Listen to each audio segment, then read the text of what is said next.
Hola amigos, bienvenidos una vez más a este espacio donde las historias cobran vida y nos tocan el alma. Hoy les traigo un relato que nos hará hervir la sangre de indignación, pero que también nos llenará de esperanza y nos recordará que la justicia, aunque a veces tarda, siempre llega. Antes de comenzar este viaje emocional, me gustaría pedirles un pequeño favor. Escriban en los comentarios desde qué ciudad o país nos están viendo. Nuestra historia comienza en el Valle de San Lorenzo, una región bendecida por tierras fértiles y ríos cristalinos, donde el verde de las montañas se funde con el azul del cielo. Allí, dominando el paisaje como un gigante de piedra y madera, se alzaba la hacienda La Dorada. Durante generaciones, esta propiedad había sido símbolo de poder y riqueza. Su actual dueño, don Arturo, era un hombre que había heredado no solo la fortuna, sino también la soberbia de sus antepasados. Arturo era un hombre atractivo a primera vista, de porte elegante y sonrisa fácil, pero sus ojos escondían una frialdad calculadora. Creía que el mundo estaba hecho para servirle, y que las personas se dividían en dos categorías: a los que mandan y los que obedecen. Fue en una feria del pueblo donde Arturo conoció a Isabel. Ella no provenía de una cuna de oro. Era hija de floricultores, una joven de manos trabajadoras y sonrisa tímida, cuya belleza natural opacaba a las damas de alta sociedad cargadas de joyas. Isabel tenía sueños sencillos: formar una familia, trabajar la tierra y vivir en paz. Arturo, caprichoso por naturaleza, se obsesionó con ella. No era amor lo que sentía, sino el deseo de poseer lo que parecía inalcanzable para otros. La cortejó con regalos deslumbrantes, con promesas de una vida de reina y con palabras dulces que, con el tiempo, demostrarían ser tan falsas como una moneda de plomo. Isabel, joven e ingenua, creyó haber encontrado a su príncipe azul. Se casaron en una ceremonia fastuosa que fue la envidia de la región. Pero apenas se cerraron las puertas de la mansión tras la luna de miel, la carroza se convirtió en calabaza. Los primeros meses fueron una lenta revelación de la verdadera naturaleza de Arturo. Él comenzó a prohibirle visitar a sus padres, alegando que ya no pertenecía a ese mundo. Le prohibió trabajar en el jardín, diciendo que una esposa de su estatus no debía ensuciarse las manos con tierra. Isabel se vio confinada en una jaula de oro, rodeada de sirvientes que tenían órdenes estrictas de vigilarla. Pero lo peor no era el encierro, sino el trato. Arturo, inseguro en el fondo, necesitaba sentirse superior, y la forma más fácil de lograrlo era disminuyendo a Isabel. Las cenas en La Dorada eran ceremonias de tortura psicológica. Si Isabel opinaba sobre las noticias, Arturo se reía con sarcasmo. ¿Qué vas a saber tú de política, querida? Si apenas terminaste la escuela, si ella intentaba hablar sobre la gestión de los cultivos, él golpeaba la mesa: deja los negocios a los hombres. Tú encárgate de que mis camisas estén planchadas. Poco a poco, la luz en los ojos de Isabel se fue apagando. Se convirtió en una sombra que deambulaba por los pasillos de la mansión, soportando las infidelidades descaradas de su esposo, quien ni siquiera se molestaba en ocultar las manchas de carmín en sus cuellos o el perfume barato de otras mujeres en su ropa. El único consuelo de Isabel era Matilde, la vieja ama de llaves que había servido en la casa desde antes de que Arturo naciera. Matilde, con sus manos arrugadas y su sabiduría silenciosa, le preparaba tés de hierbas para calmar sus nervios y le decía en susurros: niña, usted es fuerte como el roble, no deje que él la quiebre. Esto no será para siempre. Isabel se aferraba a esas palabras, aunque cada día parecía más difícil creerlas. El destino, sin embargo, tiene una forma curiosa de forzar los cambios. Llegó el día de la gran fiesta de la cosecha, el evento social más esperado del año. Arturo había invitado a la crema y nata de la sociedad a políticos corruptos, empresarios adinerados y terratenientes vecinos. Quería presumir de su supuesta prosperidad, aunque los rumores decían que las deudas de juego comenzaban a acumularse. Isabel no quería asistir. Sentía un nudo en el estómago, un presentimiento oscuro. Pero Arturo la obligó. ¿Te pondrás ese vestido azul? Y sonreirás. No quiero que piensen que tengo una esposa amargada, le ordenó mientras se ajustaba la corbata frente al espejo, sin siquiera mirarla.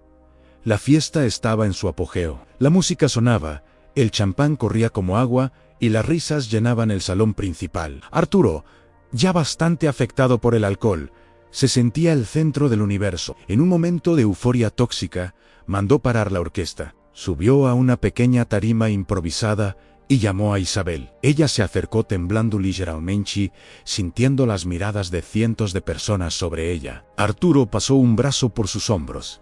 Un gesto que parecía de cariño, pero que en realidad era una prensa de acero. «Amigos», gritó Arturo con voz pastosa, «quiero que levanten sus copas por mi esposa, Isabel.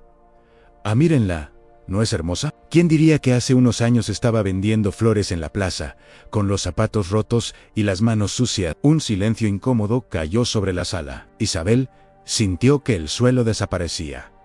Pero Arturo no se detuvo allí. Continuó, alimentándose de su propia crueldad. «Yo la rescaté. Soy como un santo, ¿verdad? La saqué de la ignorancia, le di una casa, le di comida decente. A veces es difícil, ¿saben? Tratar de educar a alguien que nació para servir, pero hago mi esfuerzo por caridad cristiana». Las carcajadas de algunos aduladores resonaron como bofetadas en el rostro de Isabel. Otros invitados miraban al suelo, avergonzados por la escena grotesca. Isabel sintió una lágrima solitaria rodar por su mejilla, caliente y salada. Pero en ese instante de humillación pública, algo extraordinario sucedió dentro de ella. El miedo, ese miedo que la había paralizado durante 5 años, se evaporó, reemplazado por una furia fría y serena. Se soltó del abrazo de Arturo con un movimiento brusco que casi lo hace perder el equilibrio. Se limpió la lágrima con dignidad y con una voz que, aunque suave, resonó en todo el salón, dijo: «Tienes razón, Arturo.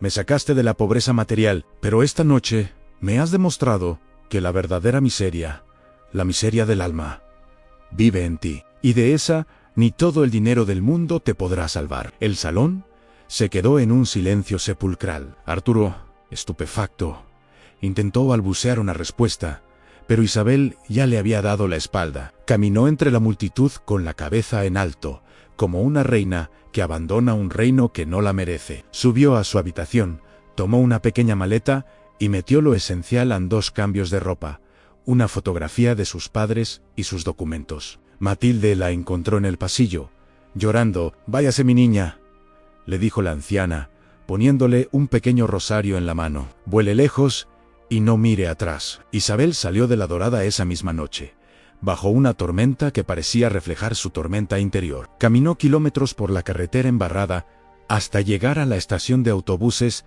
del pueblo vecino. Con el poco dinero que tenía ahorrado de vender a escondidas algunas artesanías, compró un boleto solo de ida a la capital. Los primeros meses en la gran ciudad fueron brutales. Isabel conoció el hambre y el frío. Dormía en una pensión de mala muerte, donde las paredes eran de papel y se escuchaba todo. Trabajó lavando platos en restaurantes, limpiando oficinas de madrugada, cuidando niños. Pero cada vez que sentía que no podía más, recordaba la risa cruel de Arturo y sacaba fuerzas de flaqueza. Su suerte cambió cuando consiguió un trabajo como asistente de limpieza en Cafés del Mundo, una empresa exportadora que estaba en crecimiento. Isabel no solo limpiaba, mientras pasaba la fregona, escuchaba a los catadores, observaba las negociaciones, leía los documentos que tiraban a la basura. Un día, el dueño de la empresa, el señor Don Miguel, un hombre mayor y justo, la encontró oliendo unos granos de café verde en el almacén. «¿Te gusta el café, muchacha?», le preguntó. Isabel, asustada, asintió y se atrevió a decir: «Este café tiene un defecto, señor. Se secó demasiado rápido al sol. Tiene notas de fermento». Don Miguel se quedó sorprendido. Probó el café y se dio cuenta de que ella tenía razón. A partir de ese día, Don Miguel la tomó bajo su protección. Vio en Isabel un diamante en bruto. Pagó sus estudios nocturnos en agronomía y comercio internacional. Isabel absorbía el conocimiento como una esponja. Tenía un don natural para la tierra, algo que llevaba en la sangre, pero ahora lo combinaba con estrategias de negocio modernas. En 5 años, Isabel pasó de ser la asistente de limpieza a la directora de operaciones. Su visión innovadora para el trato justo con los agricultores y la búsqueda de granos premium catapultó a la empresa al éxito internacional. Se convirtió en una mujer respetada, elegante poderosa, pero nunca perdió su humildad. Mientras Isabel ascendía hacia las estrellas, Arturo caía en picada hacia el abismo. Sin Isabel para controlar los gastos domésticos y sin nadie que pusiera freno a sus locuras, la dorada se desmoronó. Arturo se rodeó de amigos que solo querían su dinero. Fiestas interminables, apuestas en carreras de caballos y negocios fraudulentos consumieron su herencia. Los trabajadores más leales se fueron, cansados de los maltratos y la falta de pago. Los campos, antes verdes y exuberantes, se llenaron de maleza. El ganado enfermó. La mansión comenzó a mostrar grietas. La pintura se descascaraba y el jardín que Isabel tanto amaba se convirtió en una selva. Llegó el día en que el banco no esperó. Más en la orden de embargo llegó. Arturo, solo, envejecido prematuramente por el alcohol y la amargura, se vio acorralado. Sus supuestos amigos no le contestaban el teléfono. Estaba en la ruina total. Fue entonces cuando su abogado le trajo una última esperanza. Un grupo inversor anónimo quería comprar la hacienda para convertirla en un centro de producción de café de especialidad. La oferta era suficiente para pagar las deudas y dejarle un pequeño capital para no morir de hambre. La única condición era que la venta se cerrara en persona con la directora del grupo inversor en la misma hacienda. El día de la reunión, el cielo estaba gris. Arturo esperaba en su despacho, rodeado de cajas de mudanza y polvo. Se había puesto su viejo traje de la fiesta de la cosecha, que ahora le quedaba grande y olía a naftalina. Se servía un trago de whisky barato cuando escuchó el motor de un coche lujoso. Se asomó a la ventana y vio una camioneta negra blindada. Su corazón latía con fuerza, mezcla de miedo y esperanza. La puerta del despacho se abrió. Arturo se giró con su mejor sonrisa de vendedor desesperado. «Bienvenida, señora. Pase usted», empezó a decir, pero las palabras se le congelaron en la garganta. La mujer que entró no era una desconocida. Llevaba un traje blanco impecable que contrastaba con la suciedad del lugar. Su cabello, antes recogido en trenzas sencillas, ahora caía en ondas suaves sobre sus hombros. Se quitó las gafas de sol con lentitud, revelando una mirada que Arturo conocía, pero que ya no podía dominar. «Isabel», susurró él, dejándose caer en su silla como si le hubieran cortado las piernas. ¿Eres tú? «Buenos días, Arturo», respondió ella. Su voz no tenía odio, solo una calma abrumadora. «Veo que no has cambiado ni una bombilla desde que me fui». Arturo comenzó a temblar. La realidad lo golpeó con la fuerza de un tren. La mujer a la que había llamado ignorante, la mujer a la que había humillado frente a todos, ahora tenía en sus manos el poder de salvarlo o destruirlo. «¿Tú eres la compradora? ¿Tú tienes el dinero?», preguntó incrédulo. Isabel caminó por la habitación, tocando los lomos de los libros que él nunca leyó. «Así es. He trabajado muy duro, Arturo. He estudiado, he negociado, he construido. Mientras tú destruías el legado de tus padres, yo construía el mío propio». Se detuvo frente a él y colocó el contrato sobre la mesa. «Aquí está. La oferta es generosa. Mucho más de lo que mereces». Arturo, en un último intento de recuperar su orgullo herido, se puso de pie, con la cara roja de ira. «No te venderé nada. Prefiero que el banco se lo quede antes que dárselo a mi sirvienta». Isabel lo miró con lástima. «No soy tu sirvienta, Arturo Ann, y no tienes opción. El banco ya ha aceptado mi aval. Si no firmas esto y tomas el cheque que te ofrezco, mañana te sacarán la policía y no tendrás ni para un café. Piénsalo bien.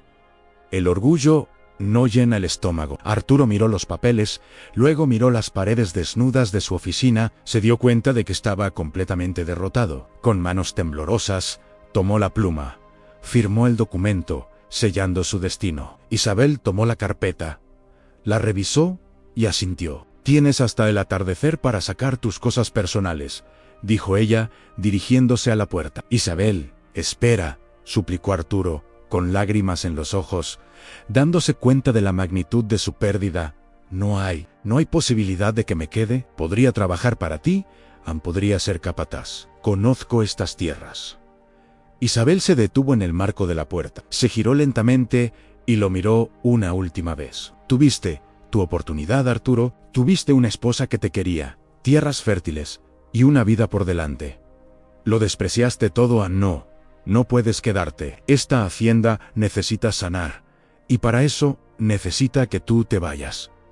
Isabel salió al porche. Allí estaba Matilde, la vieja ama de llaves, esperándola. Ambas mujeres se abrazaron llorando, pero esta vez eran lágrimas de alegría. Arturo salió horas después, con una sola maleta, caminando cabizbajo por el camino de grava, mientras veía llegar camiones con nuevos equipos y trabajadores que saludaban a Isabel con respeto y admiración. Y así, amigos, termina nuestra historia de hoy. Isabel no solo recuperó su dignidad, sino que transformó La Dorada en un modelo de prosperidad y trato justo, demostrando que la verdadera nobleza no se hereda, se construye con actos. Arturo aprendió, demasiado tarde, que quien siembra vientos, recoge tempestades. La vida es un eco. Lo que envías, regresa. Lo que siembras, cosechas. Lo que das, obtienes. Recuerden siempre tratar a los demás con respeto, porque nunca sabemos cuándo la rueda del destino girará y nos pondrá en el lugar del otro. Si esta historia te ha conmovido, por favor, regálame un me gusta y compártela con tus amigos y familiares. Suscríbete al canal para no perderte ninguna de nuestras narraciones diarias. Les mando un fuerte abrazo y recuerden, sean bondadosos, sean valientes y nunca dejen de luchar por sus sueños. Hasta la próxima.